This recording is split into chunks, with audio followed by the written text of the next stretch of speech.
जब बेड पे रखी है बिहार की।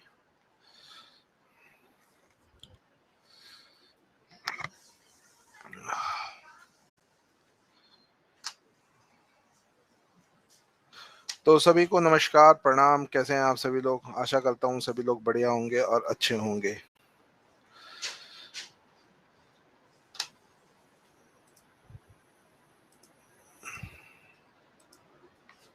हाँ, बिहार के क्वेश्चन मैंने तैयार करे और ये देखो मैं ज्योग्राफी ऐसे पढ़ाता हूँ।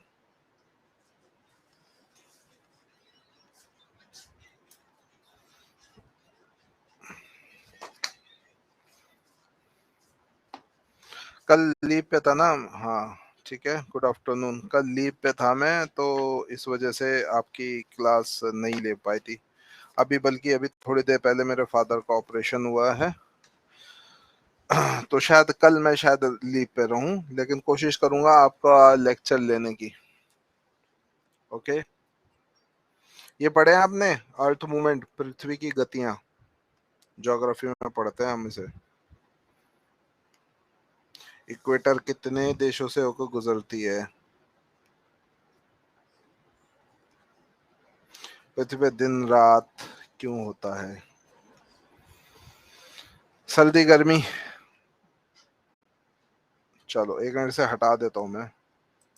अब देखो, अभी तक जितना मैंने पढ़ाया आपको उस पे कुछ क्वेश्चंस तो आपके मिले मेरे को, मैं आपको दिखा देता हूँ।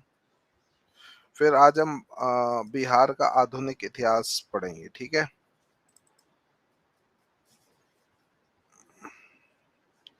तो ये कुछ मैंने प्रीवियस पेपर, अभी जैसे एक री एग्जाम हुआ था, ठीक है, तो उसके एशियन हिस्ट्री से ज्यादा नहीं पूछे जाते। ओके, और आपका उससे पूछा जाता है, क्या कहते हैं, अरे मॉडर्न हिस्ट्री कराऊंगा, ये तो क्वेश्चन प्रैक्टिस करा रहा हूँ, ठीक है? तो जितने मैंने क्वेश्चन मिले तो वो मैं आपके यहाँ पर लिया है। जैसे कि यहाँ पर एक क्वेश्चन है कि प्राचीन काल में बिहार के दक्षिण भाग को किस नाम से जाना जाता था? बताओ। ये इस बार 12 फरवरी को जो एग्जाम हुआ है उसमें क्वेश्चन पूछा गया है। अच्छा, ऐसे कैसे? भागलपुर तो ऊपर है। मगध नहीं होगा इसका आंसर?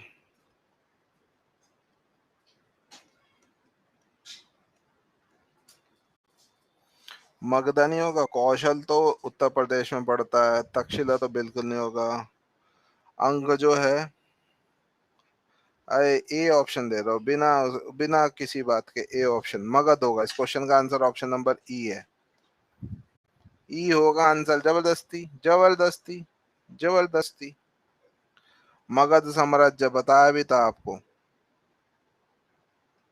मगध की अगर देखा जाए तो इसकी जो स्थापना थी वो किसने करी थी? बृहद रथ ने करी थी, ठीक है? किसने करी थी? बृहद रथ ने करी थी। कौशल कहाँ से हो जाएगा? हाँ,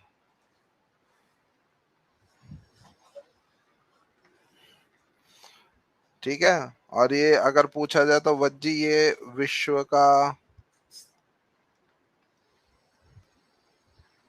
प्रथम गणतंत्र, नेशनल जीके के ज्यादा थे तो उसमें मैं तो आपको पढ़ा ही नहीं रहा, तो मैं उसमें आपको क्या बताऊं।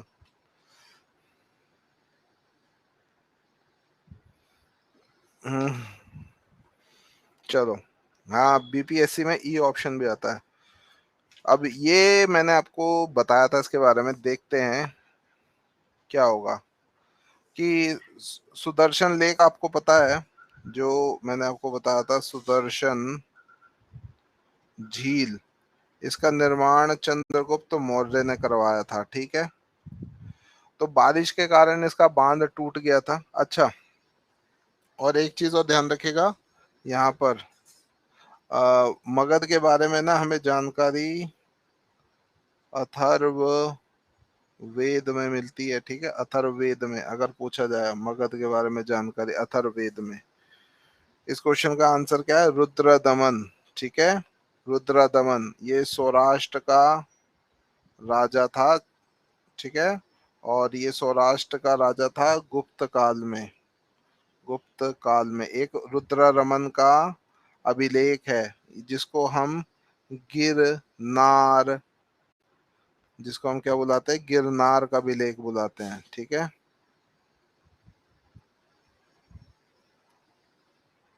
आप लोग आपस में फोन नंबर एक्सचेंज कर लो और खूब आराम से अपना डिस्कशन करा करो।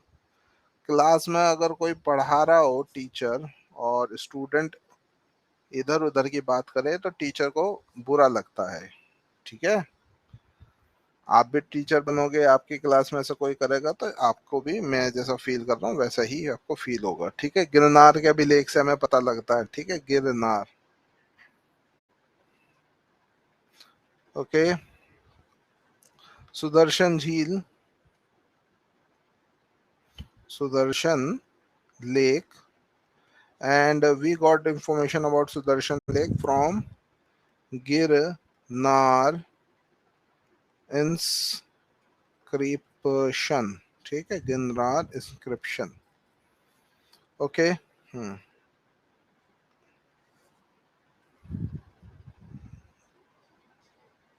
प्रणाम प्रणाम मिस्टर मंतोष। चलो, ये 61 आपका बीपीएससी में आता है। देखो, गुप्ता एम्पायर के बारे में पढ़ा तो गुप्ता एम्पायर के फाउंडर जो था वो था वो थे श्रीगुप्त। और इसका जो रियल फाउंडर था, वास्तविक संस्थापक, रियल फाउंडर, तो रियल फाउंडर था आपका चंद्रगुप्त फर्स्ट। फिर चंद्रगुप्त फर्स्ट के बाद समुद्रगुप्त, जिसको भारत का नेपोलियन कहा जाता है। क्या बोला जाता है? भारत का नेपोलियन। ठीक है, इसको क्या कहा जाता है? भारत का नेपोलियन कहा जाता है।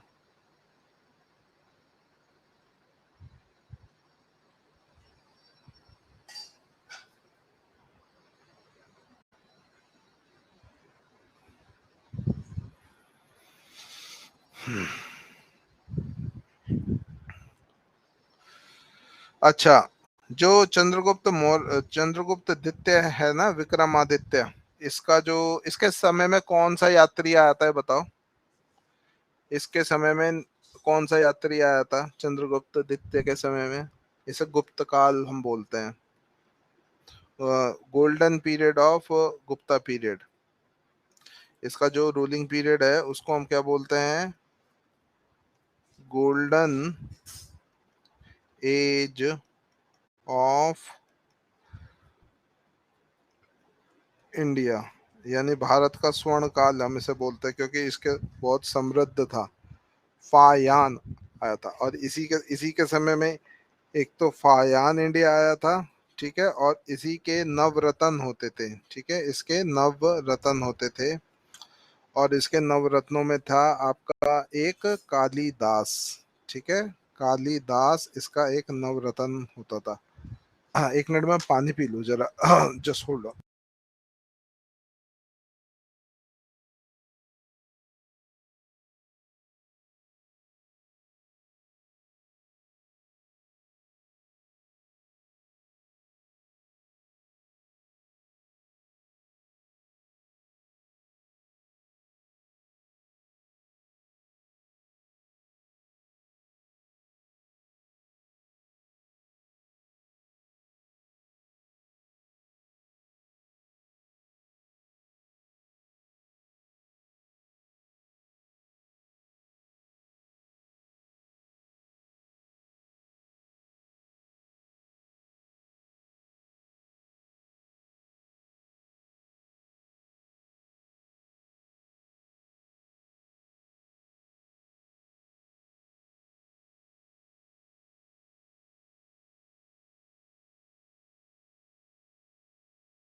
ठीक है, सॉरी पानी पीने चला गया था। तो गोल्डन एज। अच्छा, इसकी ना चंद्रगुप्त द्वितीय की दो राजधानियां थी। एक तो चंद्रगुप्त द्वितीय की राजधानी थी पाटली पुत्र थी, और दूसरी राजधानी इसकी जो थी उज्जैन थी। ठीक है, दूसरी राजधानी क्या थी? उज्जैन। चलो, अगला क्वेश्चन आपकी स्क्रीन पर ये रहा।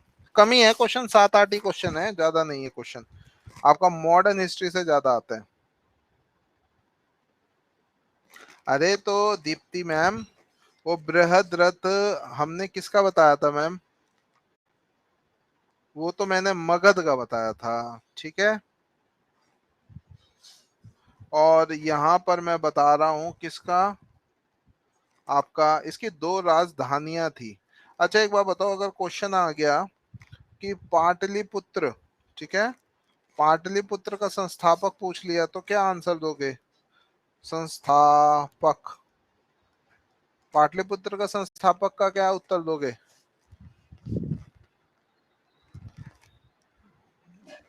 उदयन। ठीक है, उदयन था।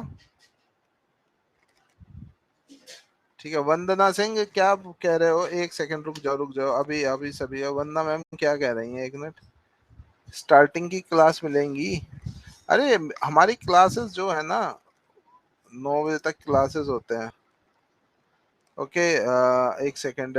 वरना सर फर्स्ट क्लास कैसे पता चलेगी? वो 20 जून के आसपास हुई, 20 जून को हुई है मेरी पहली क्लास। ये 22 है, आज से 22 दिन पीछे चले जाइएगा, सैटरडे संडे को छोड़ के। ओके, बस वो दिन, उसमें 13 तारीख को क्लास नहीं हुई और एक कल क्लास नहीं हुई 18 को, और बीच में 1-2 दिन और नहीं होगी। ओके, बिंबसार, ये जो था बिंबसार, प्रतहंता वंश, या जिसको हर्यंक वंश हम बोलते थे, इसका राजा था ना, हर्यंका डायनेस्टी का राजा था। ये हर्यंका डायनेस्टी को पितृहंता डायनेस्टी बोलते हैं। हर्यंका डायनेस्टी को क्या बोलते हैं? पितृहंता डायनेस्टी बोलते हैं। तो जीवक। अच्छा, पतंजलि पुष्यमित्र शुंग के समय में थे।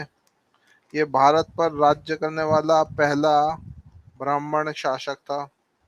और चरक, इसको फादर ऑफ आयुर्वेदा बोलते हैं। चरक संहिता, father of Ayurveda, Ayurveda.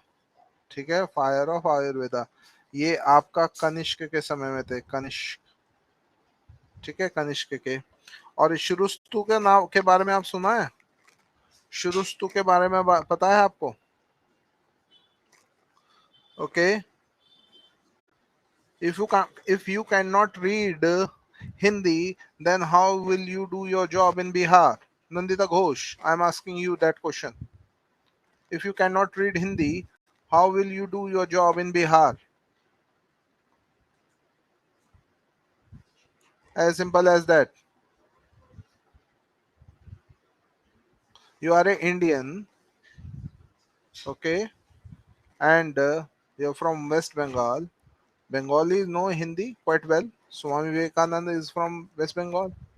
He knows Hindi, he knows Sanskrit, he knows English. What are you asking for it?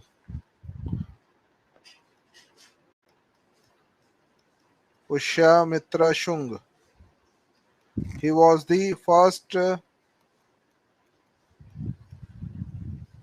He was the first Brahman ruler. Okay, he was the first Brahman ruler of India. Okay, and Jivak was sent uh, to cure King Pragoth of Avanti from jaundice. Bimbisara ने जीवक को प्रघोत, जो आपका उज्जैन का राजा था, उसके पीलिया यानी पांडु रोग को दूर करने के लिए भेजा था। ओके,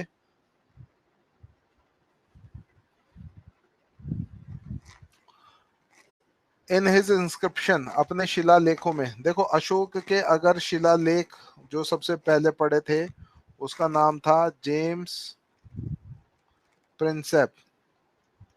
और ध्यान रखिएगा, अभी तक जितने हमने हिस्ट्री पढ़ी उससे इतने ही क्वेश्चन बने हैं, ज्यादा नहीं क्वेश्चन पूछे गए। 1838 में आपका था।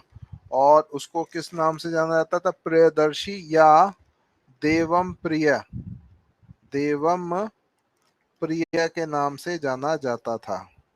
प्रियदर्शी या देवम प्रिय के नाम से जाना जाता था। ठीक है।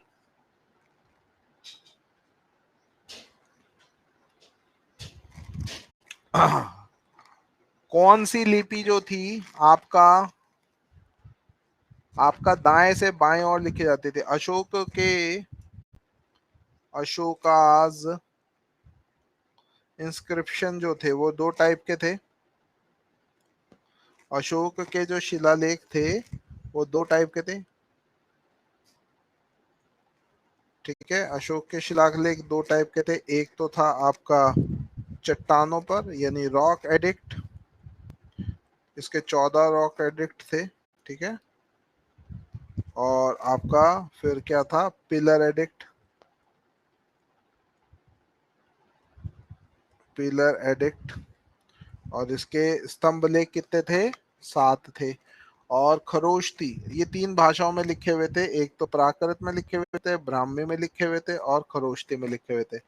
अफगानिस्तान की साइड जो है ना, अफगानिस्तान अफगानिस्तान की साइड इसके जो लिखे हुए हैं वो खरोष्टी भाषा में लिखे गए हैं। किसमें? खरोष्टी भाषा में। हाँ, स्तंभ लिखित को शिलालेख ही बोलेंगे। मेगास्थनीज एम्बेसडर, मेगास्थनीज किसका एम्बेसडर था? जो चंद्र गुप्ता मौर्य के दरबार में आया था। ठीक है, चंद्रगुप्ता मौर्य। तो सेल्यूकस, वैसे तो सेल्यूकस निकेटर नाम होना चाहिए। क्या होना चाहिए? सेल्यूकस निकेटर नाम होना चाहिए।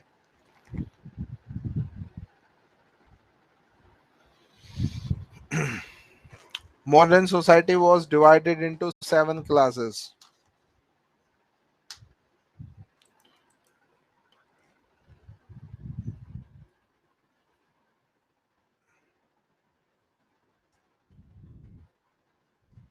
तो मेगास्थनीज ने जो इंडियन सोसाइटी को डिवाइड करा था वो 7 क्लासेस में करा था। जिसमें सबसे पहले आते थे दार्शनिक, जिन्हों हम क्या बोलते थे? फिलोसोफर। फिलोसोफर लिख लीजिएगा, फिलोसोफर्स। दार्शनिक के बाद कल्टीवेटर्स, कल्टीवेटर्स यानी किसान, कल्टीवेटर्स।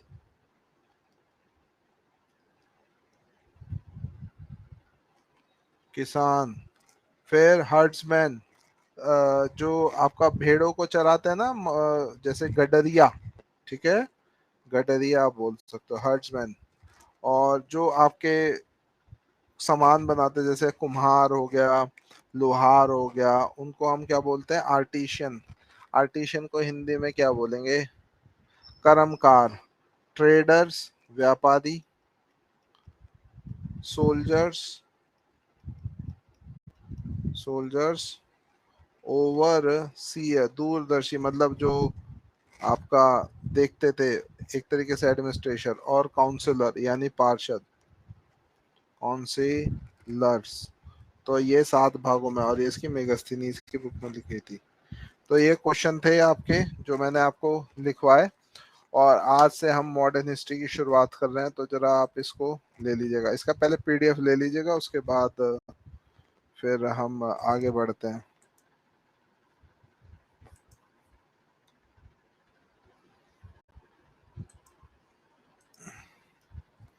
चलो, ये क्वेश्चन आपको मिल जाएंगे। और अब जरा हेडिंग डालिए, modern history of India, modern history of Bihar. ये सबसे इम्पोर्टेंट पार्ट है।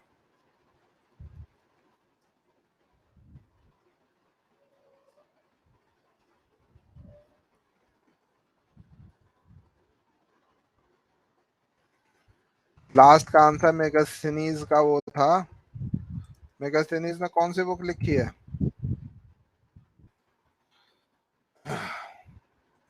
इंडिका बुक लिखी है ना, बस वही इसका आंसर है। तो एक बार बताओ, आपने इंडियन नेशनल मूवमेंट पढ़ी है सन्नी सर से? तो भारतीय राष्ट्रीय आंदोलन में उन्होंने एडवेंट ऑफ यूरोपियंस पढ़ाया था।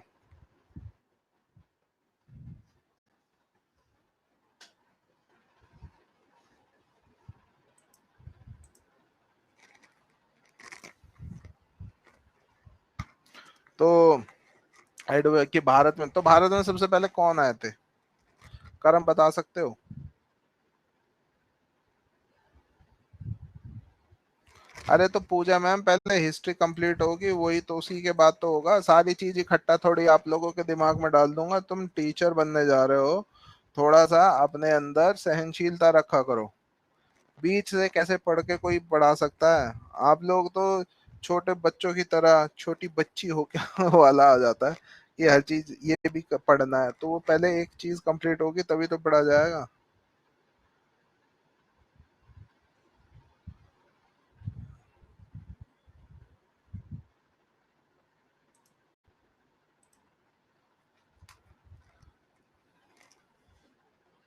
सबसे पहले पुर्तगाली आए, ठीक है।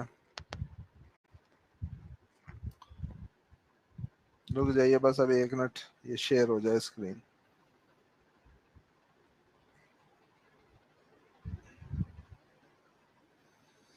कारगिल विजय दिवस तक हम हिस्ट्री कर लेंगे।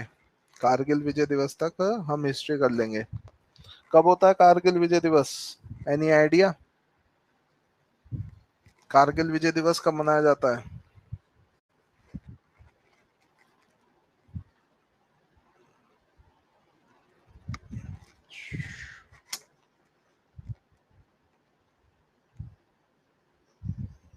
जी मोनिका राय, मेरे को पता है, बातों में ही एंड हो जाती है। 26 जुलाई को बनाई जाती है। अरे यार हो जाओ अपलोड।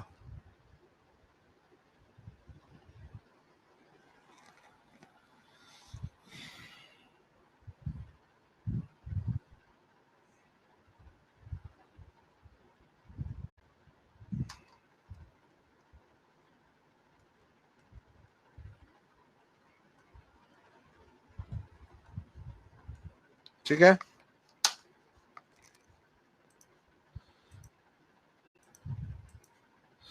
तो मॉडर्न हिस्ट्री ऑफ बिहार। तो सबसे पहले मॉडर्न हिस्ट्री ऑफ बिहार में हम पढ़ते हैं नंबर 1 पर,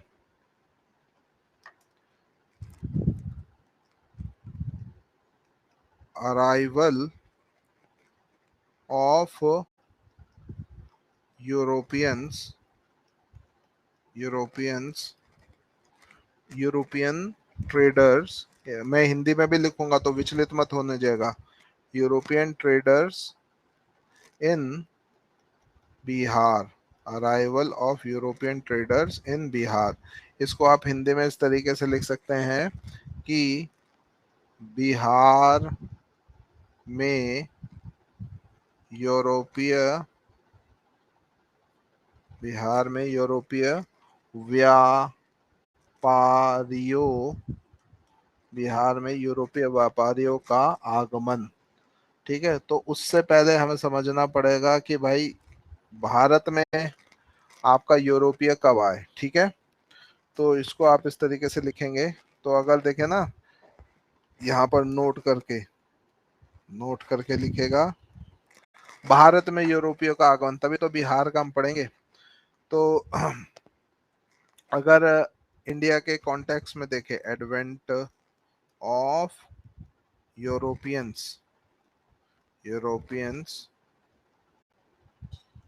इन इंडिया।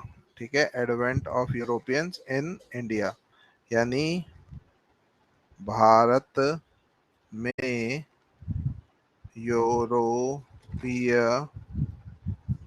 लोगों का आगमन। भारत में यूरोपीय लोगों का आगमन। तो भारत में सबसे पहले जो यूरोपीय लोग आए थे, नंबर 1, वो आए थे पुर्तगाली, या जिनको हम पोर्टुगीज बोलते हैं। ये भारत में सबसे पहले आए 1498 में, वास्को डिगामा आया था। और वो बाद भारत में सबसे बाद में गया। जिसको वीडियो नहीं दिख रहा है री लॉग इन करें, ठीक है, वीडियो सभी को दिख रहा है। फिर दूसरे नंबर पे आए आपके डच। डच जो भारत में आए थे वो केवल आपका जो मिशनरी धर्म फैलाने के लिए आए थे, ठीक है। तो आपका जो डच है वो नहीं दिख रहा, तो लॉग आउट करके लॉग इन करो, बाकी सबको दिख रहा है सर। ओके, तो आप ध्यान रखिएगा। तो डच आपका 1596 में आए थे और 1789 में अंग्रेजों ने इनको यहाँ से भगा दिया था। फिर आपका अंग्रेज आते हैं, ब्रिटिश आते हैं, ठीक है। अंग्रेज, तो अंग्रेज सन 1608 में आए और फिर ये 1947 में भारत छोड़ के गए।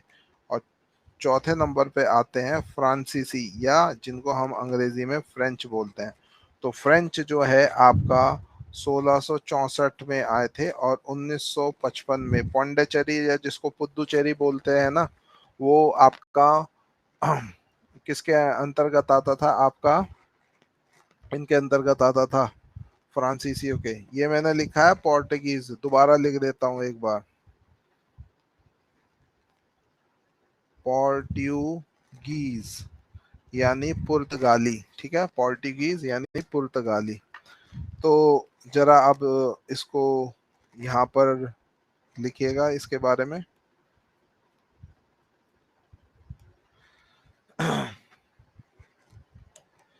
तो को देखिए,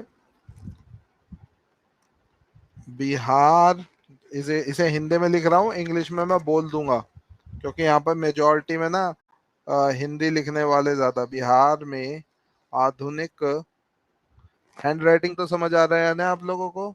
इतिहास, भारत में बिहार में आधुनिक इतिहास का कालक्रम, बिहार में आधुनिक इतिहास का कालक्रम। डेनिस भी आया था, डेनिस भी आपका धर्म प्रचार के लिए आया था, ठीक है। अभी आप ये ध्यान रखिएगा, एनसीईआरटी में ये ही चीज आपकी मेंशन की गई है, ठीक है। और तो बिहार में आधुनिक इतिहास का कालक्रम सामान्यतः, क्योंकि आपने देखा होगा डेनिश के साथ कोई युद्ध नहीं हुआ है, ठीक है, तो इसलिए उनका वो ज्यादा दिन तक नहीं थे, उनका ऐसा कोई उपयोग नहीं पड़ता। ओके, यूरोपीय व्यापारियों का,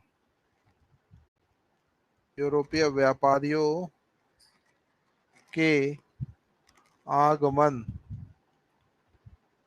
यूरोपीय व्यापारी के आगमन से माना जाता है, ठीक है। तो बिहार में आधुनिक इतिहास का कालक्रम सामान्यतः यूरोपीय व्यापारियों के आगमन से माना जाता है। ऐसा क्यों है? ओके, ऐसा क्यों है? क्योंकि जो बिहार था एक संपन्न क्षेत्र था और यहाँ पर यूरोपियों को अच्छे कच्चे माल, जिसे वो अपने वहां पे भेज सकते थे, उसको कलकत्ता भी पास पड़ता था ताकि समुद्र तट के किनारे ले जाके पानी के झांसे ले जा सके। तो क्योंकि यूरोपीय व्यापारी, यूरोपीय व्यापारियों ने भारत आगमन पर, ठीक है, भारत आगमन के क्रम में,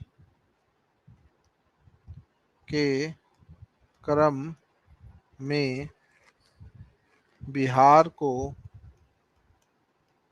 बिहार को व्यापार वाणिज्य, व्यापार वाणिज्य का मुख्य केंद्र बनाया, मुख्य केंद्र बनाया। व्यापार वाणिज्य का मतलब होता है ट्रेड एंड कॉमर्स, ठीक है। तो आपका जो बिहार को ट्रेड एंड कॉमर्स का सेंटर जो इस्टेब्लिश करा था, वो किसने करा था? आपके इन्होंने, क्या कहते हैं, यूरोपियंस ने बनाया था, ठीक है। फिर अगला पॉइंट लिखिएगा, इसी क्रम के चलते हुए,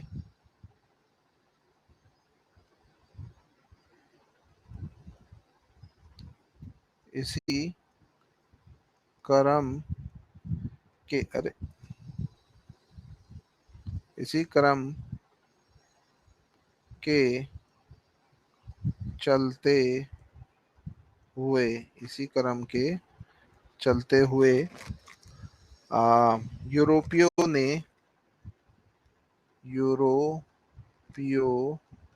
ने बिहार में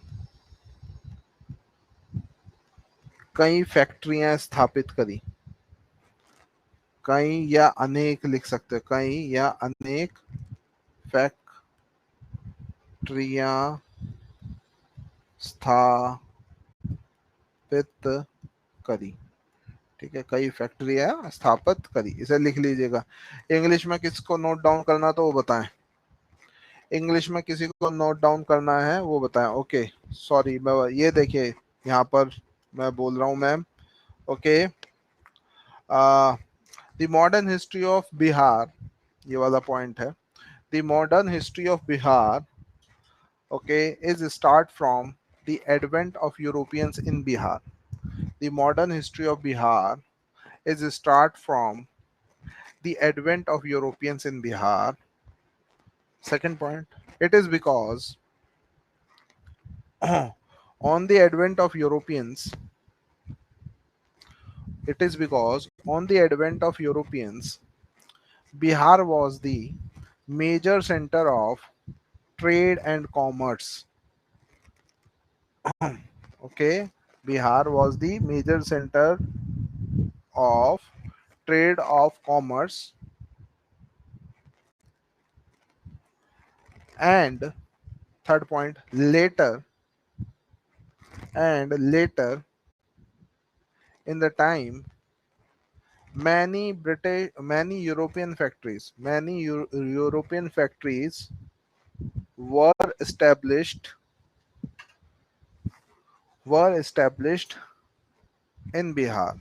Okay, were established in Bihar. ठीक है, संजू कुमार सर वो नो वाला भेज दें। नो वाला कौन सा?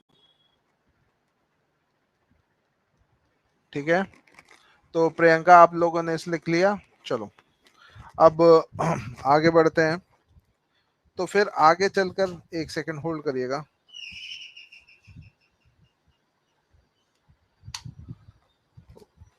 एक सेकंड, खोल दो।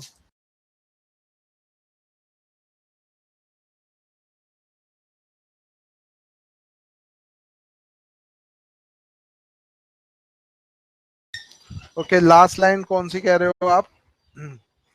इसी क्रम के चलते later many European factories were established in Bihar. अब बिहार में जब इतनी सारी ब्रिटिश फैक्ट्री होने लगी तो लिखेगा आगे अगला पॉइंट। अब बिहार में जब इतनी सारी ब्रिटिश फैक्ट्री स्टैब्लिश हो गई तो आगे चलकर अंग्रेज व्यापारियों ने बिहार की राजनीति में हस्तक्षेप करने के कारण क्या बने? सर्वसर्वा बने। तो लिखेगा इसी कारण, जिससे पहले हमने लिखे इसी कारण अंग्रेज व्यापारी, अंग्रेजों ने ये सबसे पहले करा था, इसी कारण अंग्रेज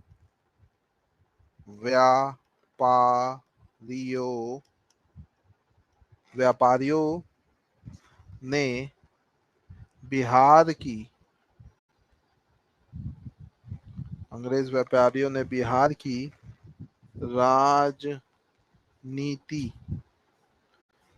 राजनीति में हस्तक्षेप कर शासन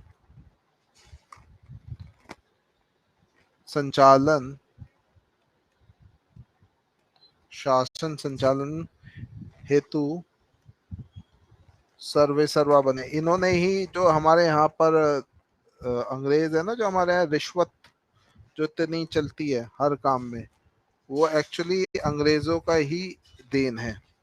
ठीक है, सर्वे सर्वा बने। अंग्रेजों ने जो उस समय के अधिकारी थे उनको ही रिश्वत देना शुरू करा ताकि वो आपका क्या हो सके, उनका काम कर सके। तो इस तरीके से इन्होंने राजनीतिक हस्तक्षेप करा। फिर कालांतर में, यानी कालांतर यानी आगे चलकर, कालांतर में औपनिवेशिक, जब भारत एक तरीके से उपनिवेश बन चुका था किसका, अंग्रेजों का, औपनिवेश, ये 1757 के बाद की बात है। औपनिवेशिक शासन, औपनिवेशिक शासन के प्रति बिहार के लोगों में, बिहार के लोगों में राष्ट्रवादी, राष्ट्रवादी भावना का प्रसार हुआ। ओके, गांधी जी का पहला आंदोलन भी तो बिहार था। तथा तथा स्वतंत्र राज्य की मांग उठने लगी, और बिहार को बंगाल, क्योंकि बिहार बंगाल में मिल चुका था, और आगे चलकर, और आगे चलकर बिहार एक राज्य, स्वतंत्र राज्य बना। स्वतंत्र राज्य का मतलब उस समय जो आपका ब्रिटिशर्स के अंतर्गत एक स्टेट बना, स्वतंत्र राज्य के रूप, स्वतंत्र राज्य के रूप में गठित हुआ। बिहार दिवस कौन से दिन मनाया जाता है? बिहार दिवस कौन से दिन बिहार दिवस मनाया जाता है?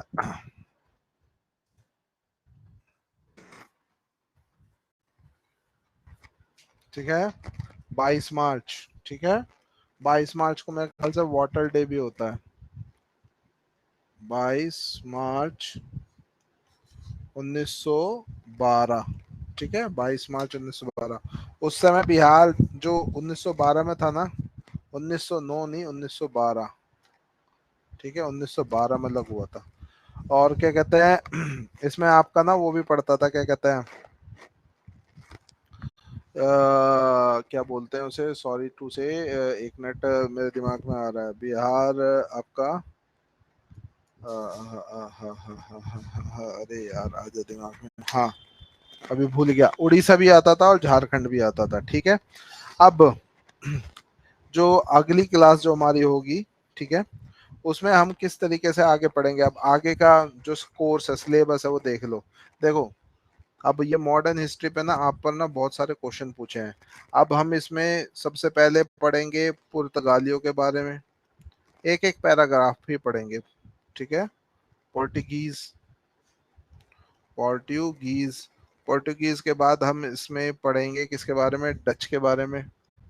ठीक है, कि डच ने कौन कौन सी फैक्ट्री कहाँ पर खोली।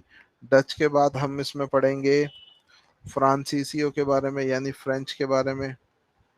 ठीक है, फ्रेंच के बाद फिर इसमें हम पढ़ेंगे आपका ब्रिटिश, अंग्रेजों के बारे में पढ़ेंगे। वो अलग बात है कि ब्रिटिश फ्रेंच से पहले आए थे, लेकिन जो फ्रांसीसी जो कंपनी थी, ब्रिटिशर्स का जो इम्पैक्ट है ना, वो बिहार पर बहुत ज्यादा रहा, क्योंकि इसी में ही हम पढ़ेंगे आपका जॉब चॉर्नॉक के बारे में, जिसने कलकत्ता का नाम दिया। ठीक है, फिर इन सबको पढ़ने के बाद, ठीक है, इन सबको पढ़ने के बाद हम इसमें पढ़ेंगे आपका मेजर रिवोल्ट।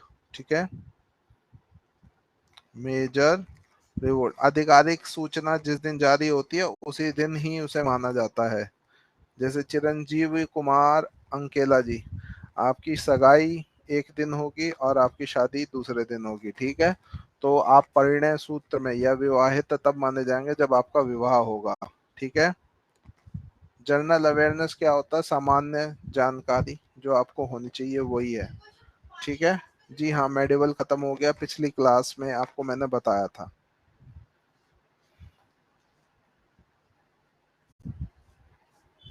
ठीक है, तो मेजर रिवोल्ट के बारे में हम इसमें डिस्कस करेंगे कि बिहार में, और मेजर रिवोल्ट भी आपके कैसे होंगे, रिवोल्ट का मीनिंग तो समझते होंगे अंग्रेज और हिंदी में, ठीक है।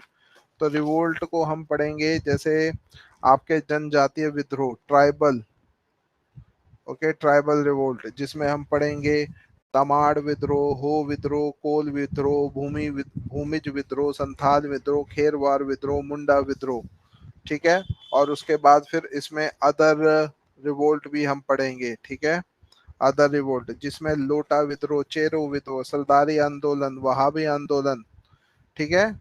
इनका इनका कारण क्या था, कौन से सन में ये हुए थे, ठीक है, इनका कारण क्या था और कौन से सन में ये हुए थे। फिर जब ये हम चीज सब कर लेंगे, उसके बाद जो हमारा अगला होगा, ये अगले की क्लास की बता देगा। हाँ,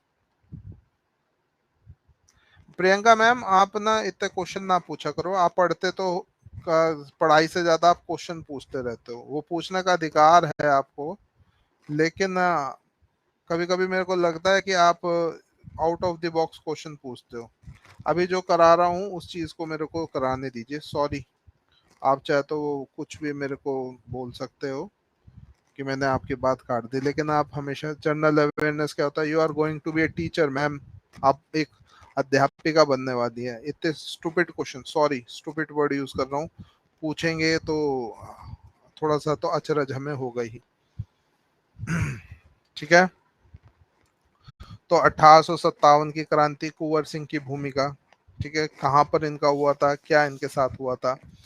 फिर इसके बाद हम जो अगला पढ़ेंगे वो पढ़ेंगे भारतीय राष्ट्रीय आंदोलन, ठीक है, भारतीय राष्ट्रीय आंदोलन। अब आपको तो ये भारतीय राष्ट्रीय आंदोलन अच्छे से समझ में आ चुका होगा। भारतीय राष्ट्रीय आंदोलन का कालक्रम बता सकते हो, कब से कब तक भारतीय राष्ट्रीय आंदोलन चला हमारा?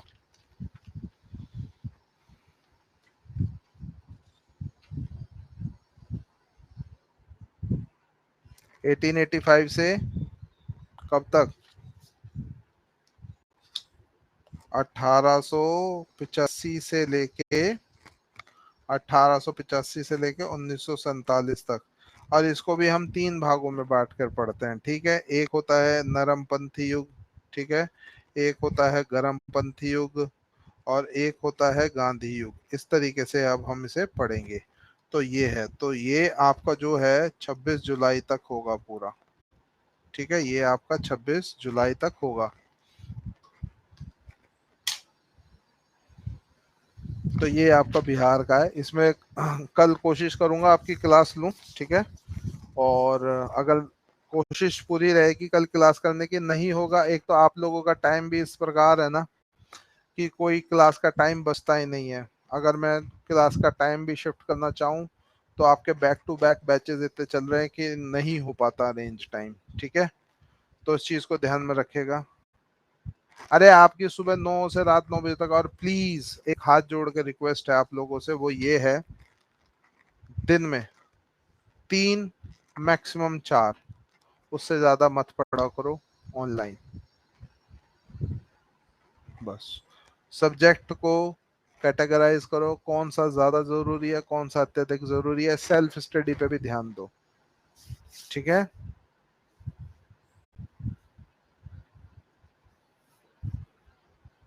ठीक है, इस चीज को ध्यान रखे। चलिए मिलते हैं अब आपसे हम कल। किसी को और कुछ क्वेश्चन पूछना है तो पूछ सकता है।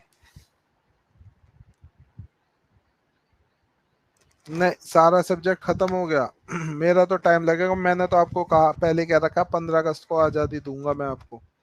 मेरा कोर्स 15 अगस्त से पहले कंप्लीट नहीं होगा। 15 भी तो नहीं, नहीं तो भारत छोड़ो आंदोलन दिवस तक, 9 अगस्त तक, ठीक है, 9 अगस्त तक तो आपका होगा, क्योंकि आपका ज्योग्राफी है और पॉलिटी या करंट अफेयर्स है। वैसे ज्योग्राफी पॉलिटी ज्यादा बड़ी नहीं है, अगर नेशनल की पढ़ाई जाए तो ज्यादा बड़ी है। तो जय हिंद, बाय बाय। हाँ कल क्लास, अगर मैंने, हाँ बिल्कुल बिल्कुल, जय हिंद मैम, बाय बाय।